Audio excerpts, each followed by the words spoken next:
మన వ్యక్తిత్వంతో మన వ్యవహారంతో గౌరవం అనేది ప్రజలు ఇస్తే వస్తుంది. అది నువ్వు అడుక్కుంటే రాదు. అది సాధారణ అధికారిక కార్యక్రమాల్లో కూడా ఆయన రాజకీయ ప్రసంగాలు చేస్తూ ఉన్నాడు. అధికారిక కార్యక్రమాల్లో కూడా బహిరంగ సభలు ఎట్లా మాట్లాడతామో, రాజకీయ సమావేశాలు ఎట్లా మాట్లాడతామో అట్లా మాట్లాడుతున్నాడు. ఇంకా ఆయన ప్రతిపక్ష నాయకుడు అని అనుకుంటున్నాడు. ముఖ్యమంత్రి అయింది అనేటువంటి విషయం మర్చిపోతున్నాడు. ఆయన ముఖ్యమంత్రి స్థాయిలో ఉండి దిగజారి బజారు భాష మాట్లాడుతున్నాడు. వ్యంగ్యం పేరు మీద వెకిలి భాష మాట్లాడుతూ ఉన్నాడు. ఆయన సెన్సేషన్ పేరు మీద సెన్స్లెస్గా చాలా సిల్లీగా మాట్లాడుతూ ఉన్నాడు. గాంధీలను ఇంప్రెస్ చేయడానికి ఉన్న ఇజ్జత్ తీసుకుంటున్నాడు. ఆయన సిగ్గుండాలి. ఒక ముఖ్యమంత్రి స్థాయిలో ఉండి మనం ఏం భాష మాట్లాడాలనో ఆలోచించుకొని మాట్లాడాలి.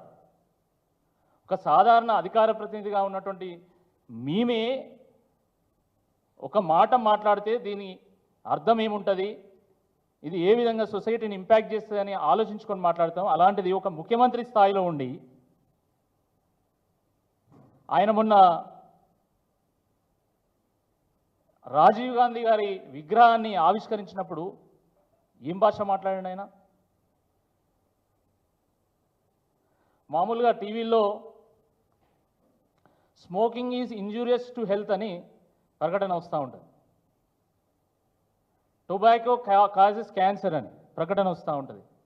అట్లనే ముఖ్యమంత్రి రేవంత్ రెడ్డి గారు మాట్లాడే ముందు అయితే ఐఎన్పిఆర్ వాళ్ళు కానీ లేకపోతే డిపిఆర్ఓ కానీ Revanth Reddy's speeches are only for adults and not for children. Revanth Reddy's language is injurious and dangerous to Telangana society అని చెప్పి ఆయనతో రేవంత్ రెడ్డి గారితో మాట్లాడిపిస్తే బాగుంటుంది.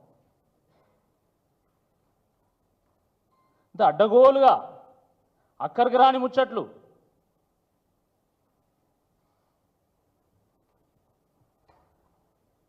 వాస్తవానికి రాజీవ్ గాంధీ గారంటే అందరికీ గౌరవమే, ఎందుకంటే వారు మాజీ ప్రధానమంత్రి గారు కాబట్టి. కానీ గాంధీ కుటుంబం కూడా వాళ్ళు ఎవరు కోరుకోవట్లేదు మాకు ఇక్కడ విగ్రహం పెట్టాలని. కేవలము అయ్య విగ్రహం పెట్టి కొడుకుని ఇంప్రెస్ చేయడానికి ఈయన రాజీవ్ గాంధీ విగ్రహం పెట్టాడు. రాజీవ్ గాంధీ గారు అంటే గౌరవం ఉన్నా కూడా ఈయన అక్కడ విగ్రహం పెట్టి రాజకీయ వివాదంలోకి రాజీవ్ గాంధీని లాగి రాజీవ్ గాంధీని ఈయన అగౌరవపరిచాడు. వాస్తవం ఇది. ఈ దేశంలో ఒక రాజీవ్ గాంధీ గారే ఉన్నారా? ఇక ఒక గాంధీలే ఉన్నారా? ఇంకెవరు లేరా? దేశంలో 15 మంది ప్రధానమంత్రులు పరిపాలన చేసిండ్రు. దాంట్లో మీ గాంధీ కుటుంబ సభ్యులు 3 పరిపాలన చేసి ఉండొచ్చు. వాళ్ళు అసలు గాంధీలా నకిలీ గాంధీలా అనేది సమాజం తెలుస్తుంది. నెహ్రూ, ఇందిరాగాంధీ, తర్వాత రాజీవ్ గాంధీ, వీళ్ళు 3 కూడా ప్రధానమంత్రిలో పనిచేసిండ్రు. మిగతా వాళ్ళు పనిచేయలేదా? లాల్ బహదూర్ శాస్త్రి, గుల్జారీ లాల్ నందా, మురార్జీ దేశాయ్, చరణ్ సింగ్, విపి సింగ్, పివి నరసింహారావు, అటల్ బిహారీ వాజ్పేయి, వీళ్ళందరూ ప్రధానమంత్రులు కారా? వాస్తవానికి మన ప్రధానమంత్రులు ఎవరికి వారే సాటి. ఎవరికి ఉండే ప్రత్యేకత వాళ్ళకున్నది. అద్భుతమైనటువంటి పథకాలను ప్రవేశపెట్టి ప్రపంచమే అబ్బురబోయే విధంగా పరిపాలన చేసినటువంటి ప్రధానమంత్రులు మన ప్రధానమంత్రులు. వాళ్ళు దేశం కోసం పనిచేసిండ్రు, సమాజం కోసం జీవించిండ్రు వాళ్ళు వాస్తవం. కానీ ఈ దేశం అంటే కేవలం నెహ్రూ, ఇందిరాగాంధీ, రాజీవ్ గాంధీ, నకిలీ గాంధీలు అనే విధంగా మీరు చిత్రీకరించడం ఇది దుర్మార్గం. ఇది మిగతా అందరి ప్రధానమంత్రులను అవమానపరచడమే ఇది. అరే పెడితే పివి నరసింహారావు గారు విగ్రహం పెట్టినా ఒక అర్థం ఉండేది. ఆయన మన తెలంగాణకి ముఖ్యమంత్రిగా పనిచేశారు. ఒక తెలుగువాడు, తెలంగాణ వాడు దేశాన్ని పరిపాలించిండు అంటే అది ఒక గర్వకారణం మనందరికీ కూడా. కానీ ఈ ఇప్పటివరకు పెట్టిన పేర్లు సరిపోనట్టు మళ్ళీ రాజీవ్ గాంధీ గారి విగ్రహం తీసుకొచ్చి మన తెలంగాణ సచివాలయం ముందు పెడతారు. నిన్న మొన్న అసలు ఎన్నున్నాయి ఈ గాంధీల పేరు మీద, ఎన్ని విగ్రహాలు ఉన్నాయి, ఎన్ని స్టేడియంలు ఉన్నాయి, అసలు వీళ్ళ పేరు మీద ఏమేమి ఉన్నాయని చెప్పేసి మొత్తం లెక్క తీస్తే 17 కేంద్ర ప్రభుత్వ పథకాలు ఉన్నాయి, 49 రాష్ట్ర ప్రభుత్వ పథకాలు ఉన్నాయి, 26 టోర్నమెంట్లు ట్రోఫీలు ఉన్నాయి, 17 స్టేడియంలు ఉన్నాయి, 4 జియోగ్రాఫికల్ ల్యాండ్ మార్క్స్ ఉన్నాయి, 9 ఎయిర్పోర్ట్లు ఉన్నాయి,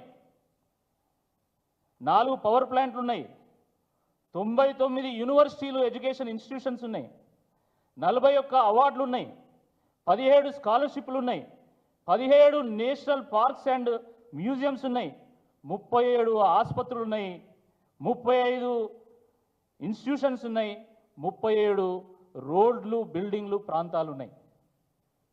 మొత్తం లిస్టు చేస్తే ఇంత శాంతాడు అంత ఉన్నది. మీరు చూడండి ఒక్కసారి, లిస్టు కూర్చుంటే అర్థం కాదు.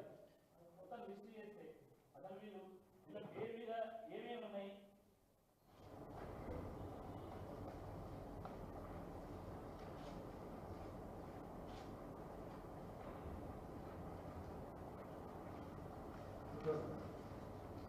మా బాయిపడ శాంతాడు కూడా ఇంత పెద్ద ఉండదు.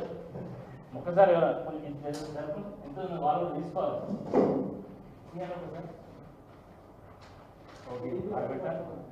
ఇంత లిస్టు ఉన్నది, ఇంత లిస్టు గాంధీల పేరు మీద ఉన్నటువంటి ప్రాంతాలు, ఎయిర్పోర్ట్లు, యూనివర్సిటీలు, ఎడ్యుకేషన్ ఇన్స్టిట్యూషన్లు, ఆసుపత్రులు. ఇప్పుడు మళ్ళీ అది చాలదన్నట్టు ఇప్పుడు మన తెలంగాణ సచివాలయం ముందు ఒక విగ్రహం.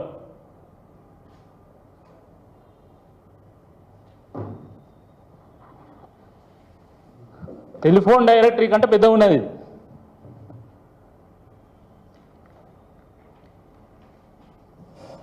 మళ్ళా కంప్యూటర్ను పుట్టించింది రాజీవ్ గాంధీ అని మాట్లాడుతారు. పచ్చకామర్లోనికి లోకమంతా పచ్చనే ఉన్నట్టు ఈయన తెలుగుదేశంలో ఉన్నప్పుడేమో చంద్రబాబు టెక్నాలజీని పుట్టించిండు, కంప్యూటర్ని పుట్టించిండు. కాంగ్రెస్కు రాగానే రాజీవ్ గాంధీ కంప్యూటర్ని పుట్టించిండు. మళ్ళా ఏమైనా అర్థం ఉందా? అసలు మాట మాట్లాడితే ఏమైనా అర్థం ఉండాలి కదా. ఆయన కంప్యూటర్ పుట్టియకపోతే నువ్వు ఇడ్లీ వడ అమ్ముకున్నటోనివి, ఛాయ్ సమోసా అమ్ముకున్నటోనివి. కేఎస్టీఆర్ గారి క్యాలిబర్ ఏంది, ఆయన కెపాసిటీ ఏందో తెలంగాణలో ఉన్నటువంటి యువకులకు, తెలంగాణలో ఉన్నటువంటి ఐటీ ఎంప్లాయీస్కి అందరికీ తెలుసు. నువ్వు ప్రత్యేకంగా సర్టిఫికేట్ ఇవ్వాల్సినటువంటి అవసరం లేదు. నీ సర్టిఫికేట్ కోసం కూడా ఎవడు అడుగుతలేడు.